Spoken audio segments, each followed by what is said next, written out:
How long has it been since I've made a video about Coldplay on this channel? Far too long if you ask me, almost a year, and the reason for that is because we haven't really gotten any news from the band. You know, their latest album, Music of this Year, was a massive disappointment, not only for me, but for the entire fandom as well, so I really have no reasons to talk about Coldplay right now. There's a lack of new information, and without new information, you can't really make a video, right? However, Coldplay will always be an interesting band to talk about because it's one of those bands you hear at the mall. The videos have billions of views. They've sold, I think, 100 million plus copies in the entire world. So obviously they are a band that everyone seems to love, right? But when you go to the internet, when you go to social media, Coldplay and anyone who listens to their music don't usually find a lot of love. There's a lot of arguments being made against Coldplay. One of the most common ones is people saying they miss the old Coldplay. When they say this, they're usually referring to the first two albums the band released. Then you have people saying that after Coldplay went for a more pop-oriented sound in the beginning of the 2010s,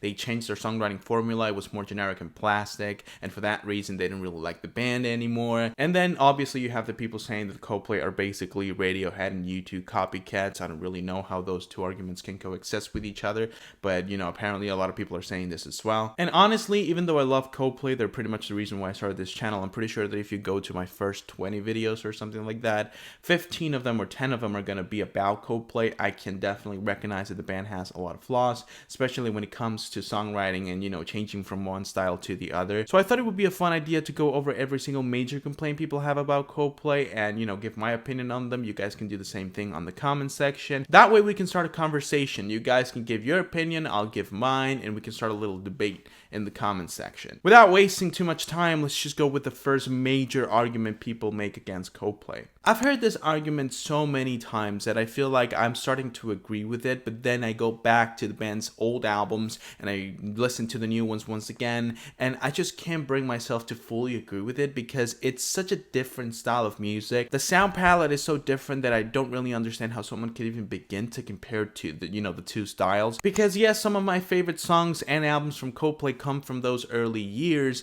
Songs like The Scientist, Clocks, Viva La Vida, Violet Hill, Strawberry Swing, my absolute favorite song from the band, come from that first decade of music they released. But the new style brings something completely new to the table. That's the whole point of changing your style of music, trying to, you know, separate yourself from that thing that made you famous and try to offer people a new taste, a new sound palette, a new songwriting style. And even though, in my opinion, Coldplay didn't really succeed in offering a whole new sound to the people, I believe they did a pretty good job at trying to appeal to a different audience. Songs that weren't as depressing or as philosophical as the band's early material, something that was more positive and with a good message behind it. This comment is even less agreeable when you understand that the people that are saying this are often referring to Parachutes and Rush of Blood to the Head. They're not even counting X and Y and Viva La Vida, so I don't really know. They were kind of hoping for the band to do soft rock music and a few folky tunes for 20 years. Like, no X and Y, no Viva La Vida. Those albums are still not Coldplay worthy. These people were just kind of hoping to get a different version of The Scientist and Yellow for 6 or 7 more albums, which in my opinion would have been extremely boring. Actually, one of the most exciting things about Coldplay, and one of the greatest things actually about being a Coldplay fan, is that you know that with each album you're gonna get at least an attempt to try something new. Making the same music over and over again is tiresome, not only for the fans but for the artists. So I'm actually glad that the band was constantly changing and evolving into different sounds. I understand where you come from. Yes, some of the most beloved songs by the band come from those two albums. I can totally understand that. Songs like Green Eyes, The Scientist, God Put a Smile Upon Your Face. I have a really deep connection to those songs, and they're definitely amongst my favorite from the band. However, I am also enjoy songs like Paradise, Charlie Brown, Don't Let It Break Your Heart, A Sky Full of Stars. Yes, it's generic, but it's a really cute song. Hymn for the Weekend, Orphans. So even though, yes, I can understand someone saying that their old material was better because it matches that 2000s energy, you know, it was pretty similar to everything else that was going on in the 2000s with the alternative rock movement, I don't really think that it's a good argument to say that the entirety of the band's discography after Rush of Blood to the Head is just not good. In my opinion, people that say that get all their dopamine from nostalgia, and you know, that's not an argument to say that the band's not good. However, after you go past all the people saying that old Coldplay was better, you have another group of people that are saying something very similar, but different enough to have a fully different conversation about about it. People that seem to argue that the last good album the band released wasn't A Rush of Blood to the Head, it was Viva La Vida. Now this is a far more interesting one than the previous one, because the previous one is just a lot of people that like nostalgia, probably have good memories attached to those early Coldplay songs, and for that reason hate everything the band did after that. But people that say that Viva La Vida changed Coldplay and made them turn into a more pop-oriented sound that basically ruined the band have a lot more basis to their argument, because it is true that by the time they released X and Y, they were still a rock band, but Viva La Vida changed that completely, even though it has some of the most heavy rock songwriting the band ever showcased. It is true that in tracks like Viva La Vida or Lovers in Japan, the band completely changed their style to a more accessible or family-friendly sound that was obviously way more popular than their previous albums, due to the fact that Viva La Vida has some of the most popular songs the band ever released. This argument makes even more sense when you look at the album that came right after Viva La Vida, Milo Salito, aka the most colorful album the band ever released, with songs like Princess of China, Every Teardrop is a Waterfall, Hurts Like Heaven, Up in Flames, Major Minus, songs that are not exactly that bad, but definitely offered a different type of sound that if you're not open-minded,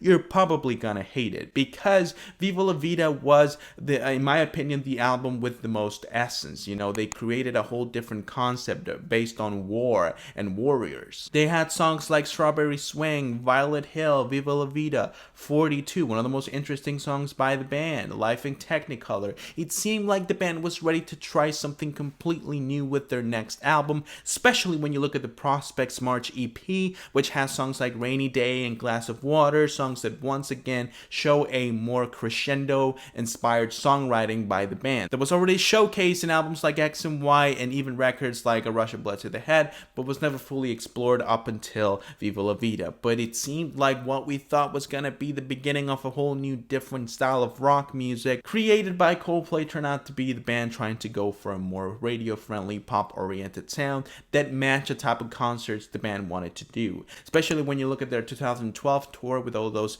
bright lights and huge arenas and Chris Martin jumping all over the place, it's clear that you can't really do that all that well with songs like Sparks or Yellow or The Scientist. He wanted to create something grand, something that made live performances feel like something straight out of heaven, and for that he created Milo Salito. Now you do have amazing songs on this album like Paradise, like Charlie Brown. Don't Let It Break Your Heart is another great example, but it's fair to say that it seemed like the band was losing their touch in songs like Princess of China or Up in Flames. Songs that sound plastic, are very much digitally produced, which makes the rest of the band members feel totally unnecessary. Especially when you listen to songs like Paradise or Charlie Brown, you're trying to look for the guitar, you're trying to look for the bass, you're even trying to look for the drums made by a human, but it seems like the entire track tells you there's no humans needed to create this sound, and that doesn't really feel all that good when we're talking about a band. And this continued in Ghost Stories and In a Head Full of Dreams, because even though Ghost Stories is a little more simple, a little more stripped down, I still can't really find the human factor in most of the instrumentals that album has to offer. Especially when you go to tracks like A Sky Full of Stars or Magic, that is basically just a bass line that doesn't really, it's not even a good one, it's just there, it's like the riff of the song. That's really static and non-impressive. You know, it sounds good, it's definitely what the track needed, but it's not, it doesn't really give a lot of protagonism to the bass. And this was the first time it happened, because in Viva La Vida, even though obviously there was some digitally produced sound, I'm not saying that everything was played by the band members, it was obvious that there was still a lot of participation by them in every single one of the tracks, and it gave the essence of, you know, the songs being an actual band performing, not only Chris Martin singing over a digitally produced beat. I can totally agree with anyone saying that the major change in Coldplay's style was after Viva La Vida, and it wasn't really for the best, even if we do have some hidden gems in those albums. However, even the biggest Coldplay fan can admit that the two previous arguments have some valid points, but there is nothing more infuriating for a Coldplay fan and for anyone who enjoys music than the following argument made against the band. As every other musician in the history of music, the band has some clear influences. However, a lot of people seem to believe that for Coldplay, these were more than just influences. This is by far the most common complaint that people have about Coldplay, and it has two protagonists, Radiohead and U2. Even though Chris Martin has said multiple times that he does indeed take a lot of influence from these two bands, especially U2 and people like Bruce Springsteen, people People like to argue that this is not just influence and like to accuse the band of ripping off both Radiohead and U2, not only in terms of songwriting, but also in terms of style. With U2, I guess you can say that Chris Martin was trying to copy Bono style when it comes to their dress code, especially when you go to their X and Y era with the leather jackets and the glasses, but at the same time, I think every single artist in the 2000s had that sort of aesthetic. I don't know where people are singling out Coldplay. And when it comes to the music, yes, I guess it's similar to what U2 was doing at the time, but at the same time, it's completely different. Like the essence, the energy, the atmosphere of the track is nothing like any U2 song I've ever heard in my life. How people can even begin to argue this. With Radiohead, I can kind of understand, especially when you listen to tracks like High Speed, it literally sounds like it comes from OK Computer, but then saying that the rest of their discography, especially after you leave A Rush of Blood to the Head, sounds like Radiohead at all. It's just nonsense. It's completely different. So I don't really understand why people call Chris Martin a copycat when it's clear that he was just taking influences from all these artists he admired. When you look at the entirety of the music industry, influence is one of the most important things. Actually, when you go to U2's early discography, there are some clear similarities to the post-punk movement inspired by people like Joy Division. And it's not that U2 was copying Joy Division at all, it's just that they felt influenced by their sound and decided to give it a try. And it's especially even more forgivable when we think about the fact that this was the band's first album, the first time of them releasing a song to the public. So obviously they're gonna try to play it safe by doing something they themselves enjoy. So I can't really agree with anyone saying this. So there's clearly people that don't know how music works, don't really understand that every single musical act that ever existed came out of an influence, from someone beating on a rock all the way up to Coldplay releasing Parachutes. It's just the way it is, and it's the way the music industry works. If you don't accept it, you're gonna have a problem with every single artist you enjoy if you dig deep enough. Honestly, after reviewing all these comments made about Coldplay, I think I can understand a little better why people don't like them as much as I do, because even though I'm willing to admit that I'm not really the biggest fan of their new discography, ever since Milo Salvatore, I think the band kind of lost their essence to try new things and stuck to a certain type of songwriting that felt really plastic, generic, and it seemed like they were trying to build a brand more than a discography by the time they reached Music of the Spheres. But their early work is definitely something that I keep really close to my heart. It's basically the first full-length albums I've ever listened to, apart from the White Album by the Beatles. It was just a really big inspiration for me to start doing this video. So obviously when someone names Coldplay in a bad light, I feel this sort of responsibility to defend their name. But overall, I think I can understand most of the arguments made against Coldplay. It's true that their first two albums showcased a side of the band that was never shown again, so I can definitely understand anyone saying that they missed their old Coldplay. I can agree with the fact that Coldplay completely changed their songwriting style after Viva La Vida. It is totally true, and even if they actually released some good songs after Viva La Vida, it's pretty clear that that was the band's peak, and it's been downhill ever since.